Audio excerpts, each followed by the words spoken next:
Hello friends, welcome back to my channel. I am Shashi. तो इसके पहले वीडियोस में हमने देखा था we are looking for the videos of maintenance, electrical maintenance या मशीन मेंटेनेंस या प्लांट मेंटेनेंस, बेसिकली यूटिलिटीज़ पे भी हम देख रहे हैं with the basic concepts of electricals.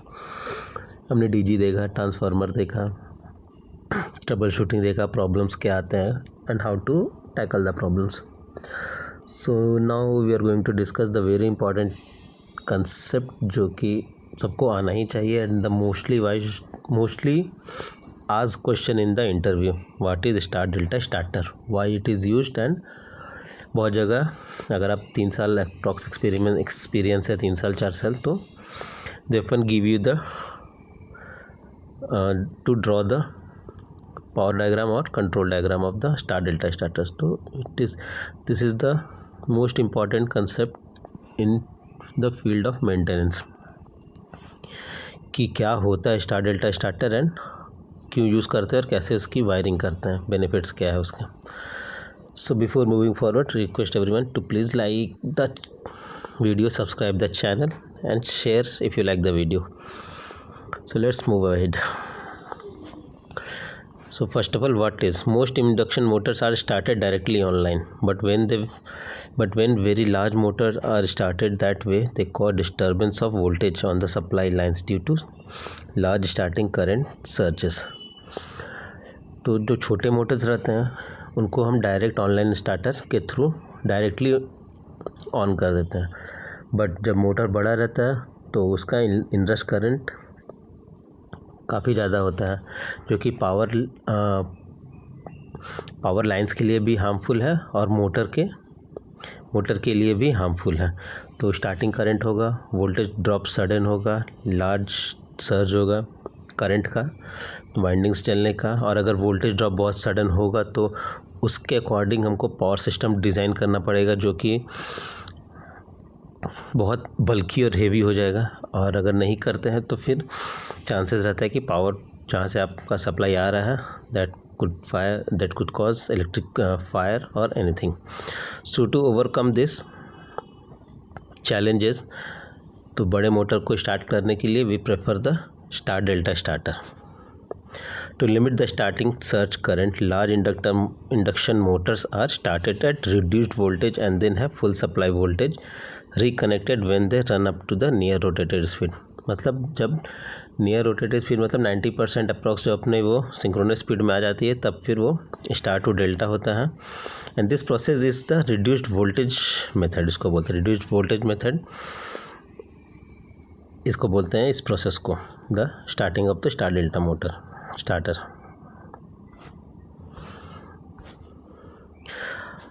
और इसको जो रिडक्शन है, 2 मेथड्स है जिससे कि हम इसको कंट्रोल कर सकते हैं. तो first is star delta and second is auto transformer. So today we will discuss the star delta. This is the reduced voltage starting method. Voltage reduction during star delta starting is achieved by physically reconfiguring the motor windings. अभी ये क्या होता है, अगर आप 3 phase motor का box open करोगे तो you will find something like this. 6 terminal होते हैं, 1 2 3 4 5 6. तो इनको रन करने के लिए either we connect them in delta और स्टार. तो अगर डेल्टा कनेक्शन करना है तो जो सामने के टर्मिनल्स होते हैं आप इनको शॉर्ट कर दो, यहाँ पे सप्लाई लगा दो. सो this is called the delta connection. आप ऐसे करके मोटर स्टार्ट कर सकते हैं with the 3 phase supply. Another is the star connection. Same, ये 6 टर्मिनल्स होते हैं.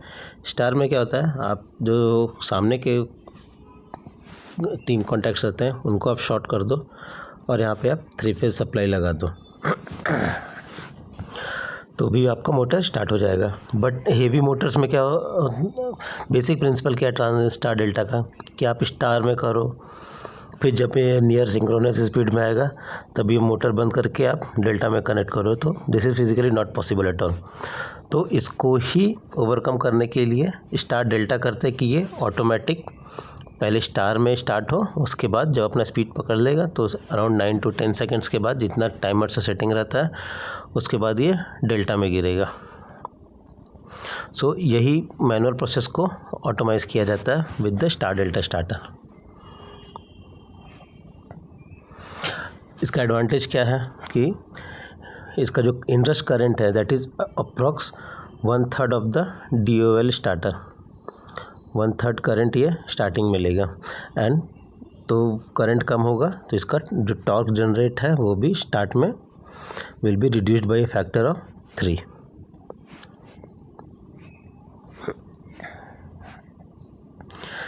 अभी इसमें क्या क्या कंपोनेंट्स यूज़ करते हैं, तो इसमें 3 कॉन्टैक्टर्स यूज़ होते हैं हमारे, 3 कॉन्टैक्टर्स। एक होता है हमारा स्टार, एक मेन कॉन्टैक्टर और एक डेल्टा कॉन्टैक्टर। हाउ इसको कैसे इसको कॉन्फ़िगर किया जाता है हम आगे देखेंगे। The current through the winding और 58% of the current in the line. तो इसके कारण जो क्या है, अगर हम सिर्फ DOL स्टार्टर यूज़ करेंगे तो उसके लिए जो हमको कॉन्टैक्टर्स लेना पड़ेगा उससे ये उसके कंपैरिजन में हमको स्टार डेल्टा में छोटे कॉन्टैक्टर्स, कम रेटिंग के कॉन्टैक्टर्स से काम हमारा हो जाएगा। कितना रहता है, जनरली ये पूछता है कि हम स्टार का कॉन्टैक्टर जैसे अभी कम हो जाएगा, बट कितना, हाउ मच। अगर 20 HP का मोटर है तो स्टार का कॉन्टैक्टर कितना होगा, डेल्टा का कॉन्टैक्टर कितना होगा, मेन का कॉन्टैक्टर कितना होगा, how to determine this. So there are 2 contactor that are close during running के टाइम पे 2 कॉन्टैक्टर हमारा क्लोज रहता है, एक मेन और एक delta, often to refer to as the main contactor and the delta contactor. These are AC3 rated. AC3 जब भी हम सिंक्रोनस मोटर्स के लिए यूज़ करते हैं तो हम AC3 टाइप कॉन्टैक्टर्स यूज़ करते हैं। These are AC3 rated at 58% of the current rating of the contactor motor. अभी मोटर का जो करंट रेटिंग है जितना भी है, 30 एम्पियर है, 50 एम्पियर है, उसका 58% रेटिंग का हम मेन और डेल्टा का कॉन्टैक्टर रखते हैं, और स्टार का कितना रखते हैं, सो दैट इज़ देखते हैं। The third contactor is the star contactor and that only carries star current while the motor is connected in star. तो उसको हम रखते हैं 33% of the motor rated current. The current in star is 1/3 of the current in delta, so this contactor can be AC3 rated eight और 1/3 33% of the motor rating. So understood. जो भी motor rating है, motor rating उसका star कितना हो जाएगा 33%, sorry इसका delta कितना हो जाएगा, डेल्टा हो जाएगा 58% और डेल्टा का 33% मेरा स्टार का रेटिंग हो जाएगा। सो अकॉर्डिंगली हम कॉन्टैक्टर्स का सेलेक्ट करेंगे। नाउ ये पावर डायग्राम है, कैसे मोटर कनेक्टेड रहता है स्टार डेल्टा। सो पहले अब हमारा phase RYB, then MCCB, then इसके नीचे थर्मल ओवरलोड रिले, फिर ये मेन कॉन्टैक्टर है हमारा, ये मेन कॉन्टैक्टर है, ये डेल्टा कॉन्टैक्टर है और ये स्टार कॉन्टैक्टर है। बहुत बार अगर नियर फ्रेशर से 1 साल 2 साल का एक्सपीरियंस रहता है, सिर्फ इतना दिखा के पूछता है कि बताओ इसमें स्टार का कॉन्टैक्टर कौन सा है। तो सिंपल है, जिसमें शॉर्टिंग रहेगा ऊपर वो हमारा स्टार का कॉन्टैक्टर है। और ये 3 phase U1 V1 W1 and W2 V2 U2। तो कनेक्शन ऐसा इसमें दिख रहा है, बट एक्चुअली होता क्या है कि हम एक फेज़ को एक कॉइल को 2 फेज़ देते हैं। तो U1 W2 V1 U2 या W1 एंड V2 सेम नहीं, U1 E2 V1 V2 W1 W2 नहीं। सो U1 V2, क्योंकि ये आपस में 120 डिग्री फेज डिस्प्लेसमेंट होता है, जिसके कारण हमारा रोटेटिंग टॉर्क जनरेट होता है और मोटर रोटेट होता है। सो मोस्ट इम्पॉर्टेंट कि जब ये मोटर का बॉक्स आप देखोगे ऐसे 6 टर्मिनल रहेंगे, कभी आपने मोटर चेक किया होगा तो बेसिकली आपको पता होगा चेक करने का तरीका क्या है। ये एक कॉइल रहता है, ये 2 कॉइल और ये 3 कॉइल ऐसा रहता है। सो ये दोनों कॉइल को दो फेज़ से एक कॉइल को 2 फेज़, ये एक कॉइल हो गया, फिर ये कॉइल को 2 फेज़ और ये कॉइल को 2 फेज़, ऐसा कनेक्शन किया जाता है टू रन द मोटर। तो ये सब इम्पॉर्टेंट चीज़ है जो पूछते हैं इंटरव्यूज़ में। ना ये है control wiring. Power wiring comparatively काफ़ी इजी है, कंट्रोल वायरिंग थोड़ा समझना है, बहुत इजी है ये भी।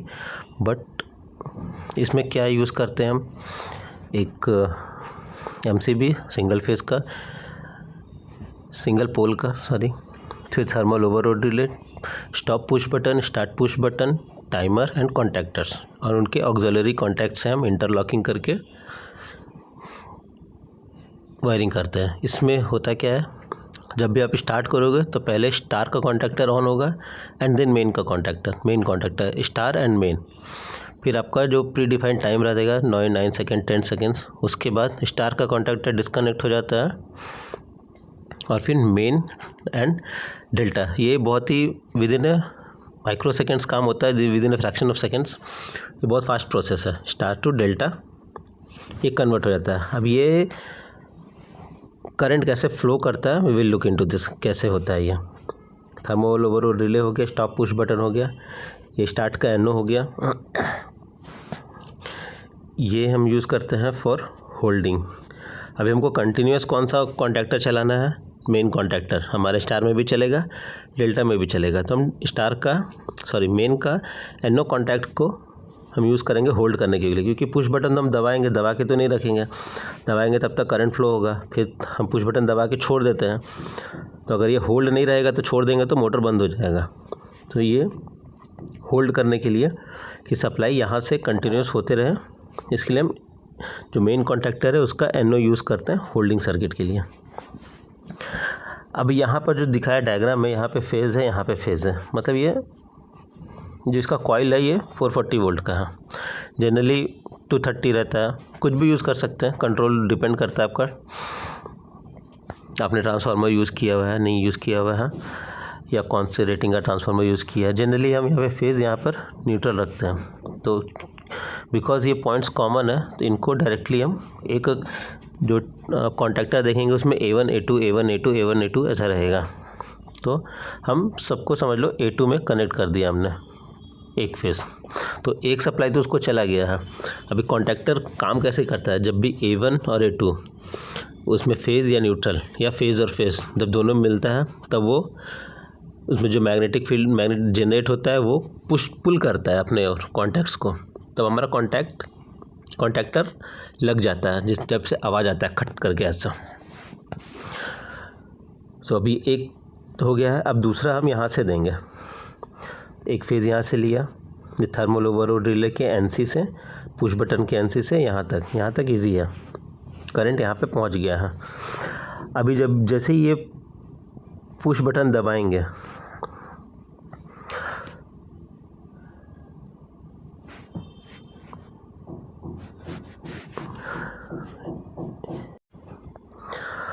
तो हमारा करंट ये पुश बटन के थ्रू करंट फ्लो करेगा, पहले टाइमर कॉइल को जाएगा और ये इधर से ऐसा फ्लो करेगा मोमेंटरीली, फिर ये टाइमर के NC से डेल्टा कॉन्टैक्टर के NC। अभी डेल्टा कॉन्टैक्टर का NC क्यों यूज़ करेंगे, बिकॉज ऑफ इंटरलॉकिंग, कि एक साथ स्टार और डेल्टा दोनों कभी भी ऑपरेट नहीं होना चाहिए।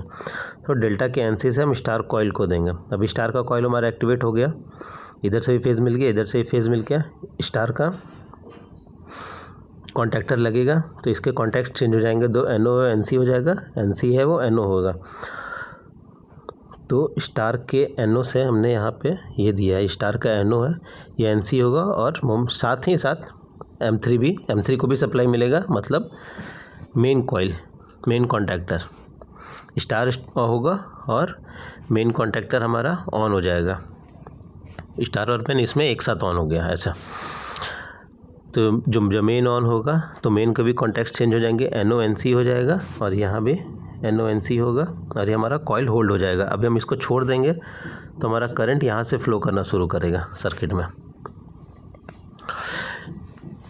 इसके बाद क्या है, जब टाइम सेट किया हुआ है हमने, मान लो 10 सेकेंड्स, 10 सेकेंड्स के बाद टाइमर का कॉन्टैक्ट ओपन हो जाएगा, ये NO हो जाएगा। NO होगा तो स्टार को सप्लाई मिलना बंद हो जाएगा और ये जो कॉन्टैक्ट है NO टाइमर का, ये NC हो जाएगा। तो अब इसके NC कॉन्टैक्ट से अभी स्टार का NC कॉन्टैक्ट लेंगे हम और डेल्टा को सप्लाई जाएगा और यहाँ पे ऑलरेडी ये NC हो गया है, तो यहाँ से एंड यहाँ से ये मेन और ये डेल्टा कॉन्टैक्टर हमारा ऑपरेट करेगा और मोटर को कंटिन्यूस करंट फ्लो करेगा। सो this is the working principle. ये कैसे करंट फ्लो करता है स्टार डेल्टा स्टार्टर में। सो आई होप आप लोगों को समझ आया होगा। जस्ट इंटरलॉकिंग इसमें स्टार और डेल्टा का, स्टार के NC से डेल्टा को देना है, डेल्टा के NC से स्टार को देना है और होल्ड करने के लिए हमारा कौन सा कॉन्टैक्टर शुरू से अंत तक चल रहा है, मेन कॉन्टैक्टर। वो मेन का NO हम लेंगे होल्डिंग सर्किट के लिए।